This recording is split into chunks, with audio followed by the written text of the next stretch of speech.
নমস্কার বন্ধুরা, আমাদের হেসেলে তোমাদের জানাই স্বাগত। সবাইকেই জানাই পৌষ সংক্রান্তির শুভেচ্ছা।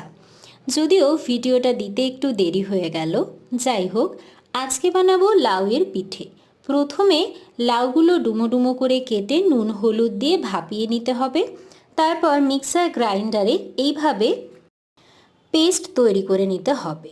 দিতে হবে নুন, হলুদ, ধনে গুঁড়ো, জিরে গুঁড়ো, গোলমরিচ, ধনেপাতা কুচি, কাঁচা লঙ্কা কুচি, দিতে হবে একটু আদা বাটা। তারপর পরিমাণ মতো চালের গুঁড়ি দিয়ে ব্যাটারটা প্রস্তুত করে নিতে হবে। এরপর ফ্রাইং প্যান নিয়ে তার মধ্যে তেল ব্রাশ করে এইভাবে পিঠেগুলো তৈরি করতে হবে।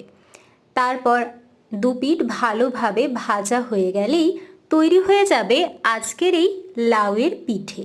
কেমন লাগলো অবশ্যই জানিও। ভালো লাগলে সাবস্ক্রাইব করো আমাদের চ্যানেল আমাদের হেসেল। টাটা।